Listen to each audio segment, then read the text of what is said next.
I had a rare privilege last week. I met someone who survived the nuclear bombings of Hiroshima and Nagasaki. A hibakusha, Mr. Terumi Tanaka. Mr. Tanaka was 13 and living in Nagasaki at the time the US dropped their devastating bombs. Since then, he has devoted his life to campaigning against nuclear weapons. He's the co-chair of Nihon Hidankyo, the Japanese Confederation of Atomic Bomb Survivors.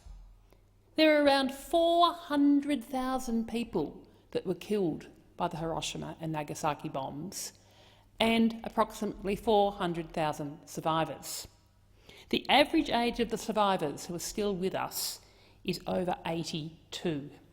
Mr. Tanaka, who I met, is 85. These survivors aren't going to be around for much longer. As I said, I felt very privileged to meet him. When we spoke, he told me of the stigma and the suffering he has lived with now for over 70 years, being a hibakusha, a survivor of the bombs. He spoke of hibakusha not wanting to marry and have children because of the risk of deformities and illness due to radiation poisoning, and others who would have dearly loved to have married but were shunned and couldn't find anyone that would accept them. 10 years ago, he spoke at the UN of his experience. He said then, "I'm a survivor of the Nagasaki A bombing of August 9th, 1945. I was 13 years old and was inside my house, located at 3.2 kilometres from the blast centre. Suddenly, I felt a brilliant flash. While feeling that flash changing colours from white to blue, orange and red, I lost consciousness. After a while, I found myself under several panes of glass blown by the blast. Miraculously, I did not suffer heavy injuries. Though I had to go through hardships as the hibakusha A-bomb survivor, anyway I could survive and today speak before you as a living witness of the incident. However, I lost 5 of my family members all at once. My grandfather, uncle, 2 aunts and a cousin, university student who had been back from his school in Tokyo. Hit by intense heat rays, they were burned directly or trapped under the clashed house and burned to death. My uncle, who escaped instant death without any apparent injuries, eventually died with high fever and destruction of his body cells by radiation. With my own hands, I cremated the body of my aunt in the field, who survived only a few days after the bombing with heavy burns. This sad experience at the age of 13 and the scenes of A-bomb hell on the ground keep coming back to me vividly, even after about 63 years. But when we met, Mr. Tanaka spoke overwhelmingly of hope for the future, hope that the world was finally coming to its senses, hope for a world without nuclear weapons and no more hibakusha. There was something else that was inspirational about our meeting, and that was that I met him on the Peace Boat that's been touring Australia for the last fortnight. The Peace Boat is a cruise ship with a difference. It's Japanese-based, and a typical voyage has 1,000 passengers. Its mission is building a culture of peace around the world. Peace Boat's first voyage was organised in 1983 by a group of Japanese university students as a response to government censorship regarding Japan's past military aggression in the Asia-Pacific. They chartered a ship to visit neighbouring countries with the aim of learning first-hand about the war from those who experienced it and initiating people-to-people exchange. And it's now grown into an ongoing and powerful part of the international peace movement, with its core focus being the campaign to rid the world of nuclear weapons once and for all. ICAN, the International Campaign Against Nuclear Weapons, were proud hosts of the Peace Boat in Australia, and my former colleague Scott Lardlam has joined the boat on their voyage back to Australia as an ICAN ambassador.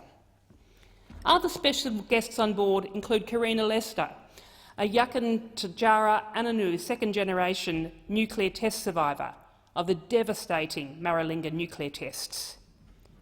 The mood on board the boat was of optimism. Despite Trump's war of words with the North Koreans, despite no end to the hostilities in the Middle East, the peace movement is on the up. And the magnificent work of ICAN is a big part of this. The ambitious determination of a small group of people from Melbourne to work for a treaty to rid the world of nuclear weapons has grown in the last decade to be a massive international movement that has succeeded in having such a treaty adopted. It's been a huge achievement that, of course, was so appropriately recognised last year with the awarding of the Nobel Peace Prize. And as former Senator Ludlam said in his address to the UN in Geneva last July, when the treaty was formally adopted, this treaty will change the way these weapons are spoken of all over the world, including in the states not represented here today. It helps us as parliamentarians and civil society representatives to build the case for abolition. As your work in here is now so close to its conclusion, for those of us returning to nuclear weapons states and their allies, our work is really only just beginning. And we commit to all of you to make our way home and campaign for our governments to recognise that this treaty is the best chance we have to build a truly secure world free of nuclear weapons. One by one, we will bring them into the room. In the vote on the treaty text at the UN, 122 countries voted in favour and only one voted against.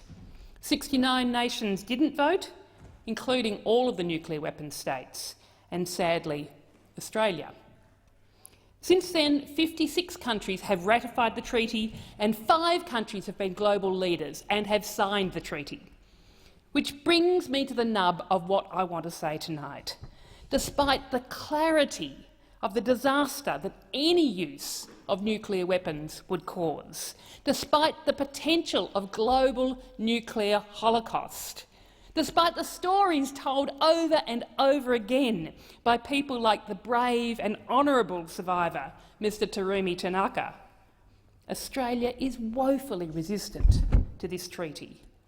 We have much work to do to bring Australia into the room. New Zealand is in, Ireland is in, Austria is in, but not Australia. Why not? Because we are joined at the hip to the US. We can't seem to think for ourselves. We won't think for ourselves because this might upset the US. We are deeply engaged with US military bases on our soil. We are apologists for US nuclear posturing. We are complicit in the increasing threat of nuclear disaster. We host 1,250 US Marines and a dozen combat aircraft in Darwin in the Northern Territory. We have joint intelligence facilities in Western Australia and in Pine Gap near Alice Springs. We conduct regular joint training exercises. And where are the Labor Party on US nuclear war capacity, on our complicity, on our resistance to a treaty? Despite some brave souls in the Labor Party speaking out, and I commend them for that, overall Labor are cheek by jowl with the government. Support for US bases on our soil is absolutely bipartisan, Tweedledum and Tweedledee.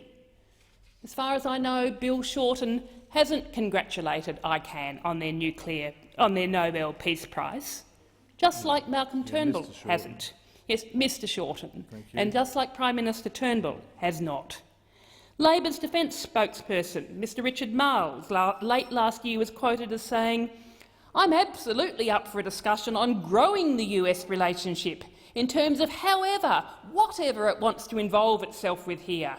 The Marines rotation in Darwin has been a huge success, and there's been an ongoing discussion to look at ways that can be developed, evolved and enhanced."